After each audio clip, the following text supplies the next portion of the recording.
Bonjour à toutes et à tous. Je sais, ça faisait déjà un petit moment que j'avais pas refait de vidéo, peut-être 2-3 semaines. Il y a une petite modification dans la vidéo, saurez-vous repérer la petite nouveauté. Alors, je teste, je bidouille pour de futurs projets, donc je me sers un peu de ces vlogs ciné pour expérimenter de nouvelles choses et de nouvelles technologies. Mais là n'est pas la question. Aujourd'hui, nous allons revenir un petit peu au bail, aux origines, c'est-à-dire, du coup, les critiques ciné.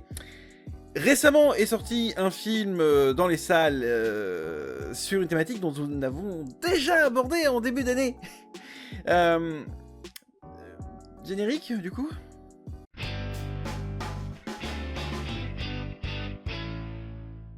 Oui, alors c'est l'entame de vidéo la plus chelou que j'ai pu faire, mais bon, faut bien relancer la machine difficilement. En tout cas, j'essaie de faire du mieux que je peux. Comme d'habitude, vidéo sans spoiler et avec le chapitrage, passons tout de suite à la partie histoire, en tout cas du mieux que je vais pouvoir faire, et toujours sans spoiler. Alors, comment essayer de résumer ce film ? Alors, Godzilla vit sur Terre, du coup, enfin sur notre planète, là où on vit. Kong vit dans le creux de la Terre, ce qui s'appelle la Terre creuse, du coup. Non, ils ne vivent pas dans le département de la Creuse. J'ai fait cette vanne un peu trop de fois, donc je vais éviter de la refaire. Donc, Kong vit en fait, à l'intérieur de la Terre, ce qui s'appelle la Terre creuse, du coup. Et il s'avère qu'une menace fait son apparition, d'une certaine manière, et les deux vont s'associer pour poutrer la menace. Je sais pas comment essayer d'expliquer mieux ce film, donc du coup on va se contenter de ce genre d'explication.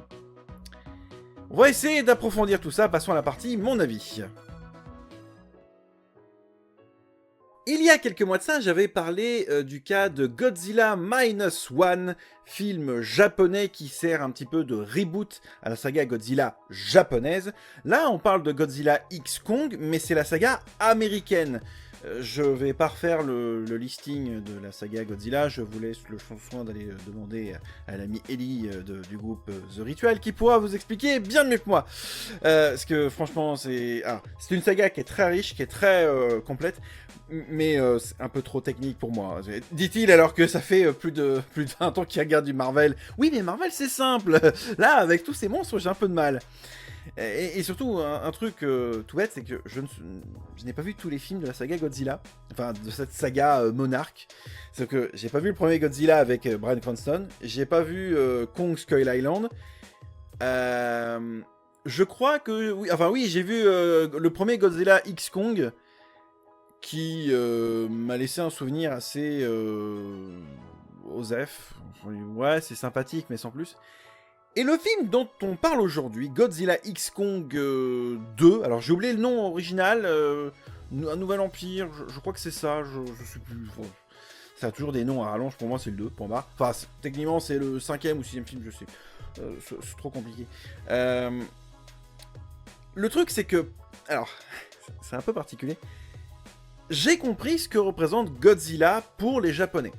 Godzilla représente, d'une certaine manière, une création japonaise qui évoque le traumatisme de la Seconde Guerre mondiale, c'est-à-dire la bombe atomique. Ou, en tout cas, ça représente comme une forme de trauma. Et Godzilla Minus One a été, lorsque je l'ai chroniqué il y a 2-3 mois de ça, Godzilla Minus One a été un peu particulier. J'avais plus l'impression d'avoir affaire à un film d'auteur, avec quelques petites gouttes de blockbuster par-dessus. En soi, c'est un savoureux cocktail, hein, concrètement, on se dit... c'est particulier comme film, hein. C'est comme si d'un coup d'un seul, vous avez un film, je sais pas, genre La Liste de Schindler, et que d'un coup d'un seul, vous avez un petit caméo de Captain America qui va vous faire coucou. Bah, ce sera à peu près le même principe, dans l'idée, voilà. Ou c'est comme si vous regardez, je sais pas, La Grande Vadrouille, et d'un coup, vous avez Captain America qui vient faire coucou. Ou c'est comme si vous regardez Max et Léon et que vous avez Captain America qui vient faire coucou. Oui, je sais, j'ai pas d'autres allusions sous la main, mais bon, Indiana Jones, au pire, à la rigueur. Il a déjà été en Allemagne des années 30-40. Donc, imaginez un peu ce concept avec Godzilla Minus One. Ce Godzilla américain n'a rien à voir. Moi, je qualifierais ce film, pour quelqu'un qui n'a pas vu le reste de la saga Godzilla, je le qualifierais de film divertissement grand spectacle du dimanche soir à 21h sur TF1. Ce qui n'est pas une critique négative, ni vraiment positive. C'est une critique assez neutre. La question est, est-ce que je recommande d'aller voir ce film en salle ? Franchement, non.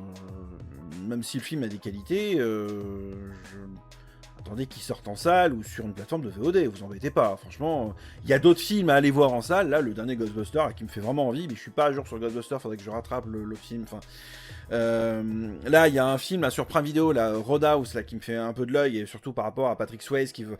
Là aussi, ça me fait de l'œil. Donc, il y a pas mal de contenu cinéma sur des plateformes ou aussi, enfin, voire même dans les salles, qui du coup peuvent être intéressants. Ce film-là, je mets encore une fois 3000 ans pour arriver à la critique de ce film, mais en soi, Godzilla fait sa vie, Kong fait sa vie, ouais, super, mais je sais pas, le film met 1h30, 1h45 à teaser un truc, et la fin se rush en même pas 10 minutes. J'étais un peu déçu. Je m'attendais à un retournement de situation pour voir finalement le vrai méchant ou quelqu'un qu'on pensait gentil qui s'avère être méchant. Même pas, il n'y a aucune surprise. Le film est ultra manichéen de ce côté-là. Il n'y a pas vraiment d'éléments qui pourraient surprendre les spectateurs, ce qui est un peu dommage. Il y a du potentiel, mais soit il n'y avait pas assez de budget, et je pense que c'est ça. Parce que, ok, les effets spéciaux sont pas dégueux, hein, je veux dire... Je me suis quand même tapé le film Flash, donc croyez-moi qu'en termes d'effets spéciaux dégueux, je m'y connais un petit peu. Hein. Putain, même Guillaume Canet, pour qui j'ai beaucoup taclé l'année dernière, a fait mieux que The Flash, hein, c'est pour vous dire. En même temps, c'était pas compliqué.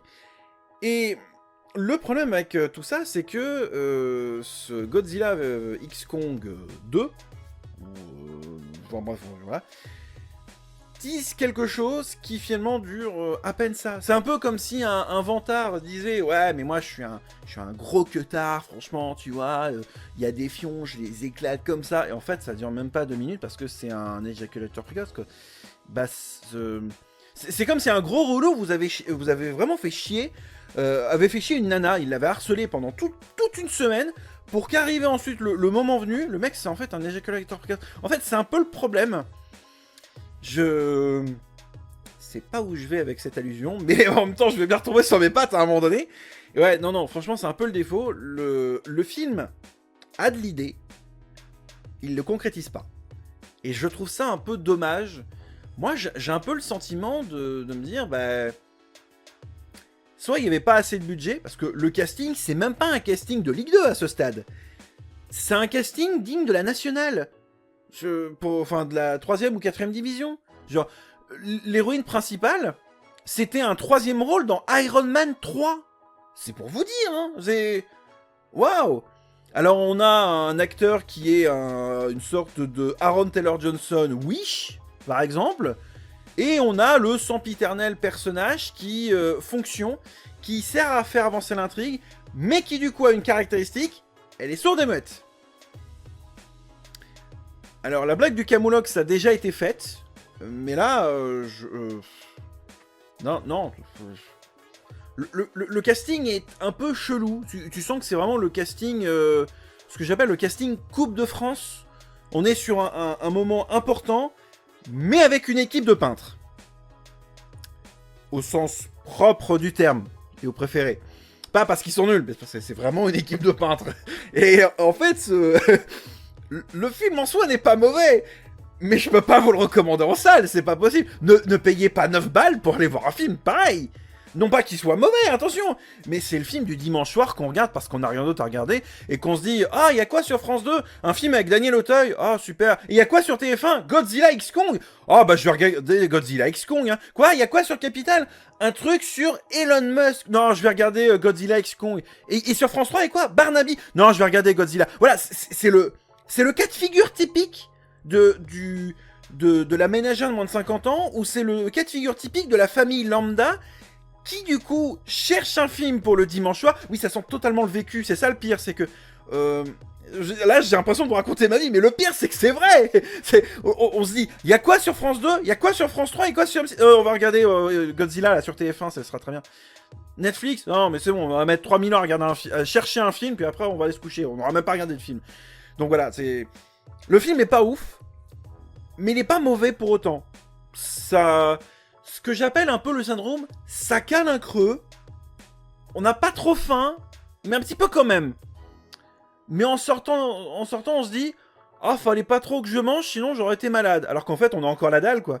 Bah, c'est un peu ça, ce film. Il est pas mauvais, il y a de l'idée, mais... c'est comme si l'apérodinatoire avait duré trop longtemps, et d'un côté, vous avez un peu la dalle, quand même, parce que on vous avait promis un gros gigot, et vous avez quand même pas envie de vous enfiler juste la peau du poulet, quoi. Donc, j'en sais rien, je sais pas où je vais avec mes anecdotes, mais le problème, c'est que je peux pas vous décrire le film, c'est ça le problème, parce qu'il y a rien à décrire. Enfin... Ok, il y a de bonnes idées, les musiques synthwave sont très cool, il y a même les musiques de manière générale sont très cool, il y a quelques retournements de situation qui sont très cool, je trouve qu'il y a vraiment de l'idée, même d'un point de vue aussi relationnel entre les personnages. C'est marrant, mais oui, le film évolue, il progresse petit à petit, mais j'ai l'impression que c'est un peu le cahier des charges, donc au final le film ne prend pas tellement de risques de ce côté-là, il n'y a pas vraiment de prise de risque. J'ai l'impression qu'il y avait une liste à faire, un cahier des charges, et qu'au final, bon, on a suivi le cahier des charges un peu à la lettre. Le film fait un petit peu moins de 2 heures environ, donc vraiment en soi, je peux pas le conseiller. En tout cas, si, je le conseille sans le conseiller. Attendez qu'il sorte en DVD Blu-ray, hein, clin d'œil, ou attendez qu'il sorte sur une plateforme de VOD, ou attendez qu'il sorte sur TF1 dimanche soir, 21h, c'est tout ce que je pourrais vous recommander. Ne payez pas 9 balles pour aller voir ce film, hein, concrètement. Ou au pire, attendez le lundi, hein, en général, c'est les tarifs réduits le lundi. Ou le jeudi aussi, ça peut être pas mal. Voilà, ça m'embête parce que j'en discutais avec Ellie, du groupe The Ritual, dont j'ai déjà mentionné ici... super album, bien sûr. Là n'est pas la question. On en avait discuté parce qu'on a été voir le film ensemble et lui-même me disait qu'il avait plutôt bien aimé. En soi, j'ai apprécié le film, je l'ai pas détesté. J'en ai vu des films dont j'ai vraiment détesté en salle. La liste commence à être au-delà des 5 ici. Mais concrètement, franchement, sans plus quoi. Ah si, allez, mention quand même pour certains effets spéciaux qui sont pas trop mal. Mieux que The Flash, en tout cas, voilà, c'est déjà mieux que rien, faut quand même se dire que on revient de très très loin. Donc voilà, pas grand chose de plus à dire, si ce n'est que c'est un film qui peut être acceptable, on va dire. Voilà, c'est la fin de cette vidéo, merci à vous toutes et à tous de l'avoir suivi. On se retrouve la semaine prochaine pour 2 prochaines vidéos. D'ici là, portez-vous bien, n'hésitez pas à vous abonner, à laisser un petit pouce. On se retrouve du coup très très vite, d'ici là, portez-vous bien. Salut!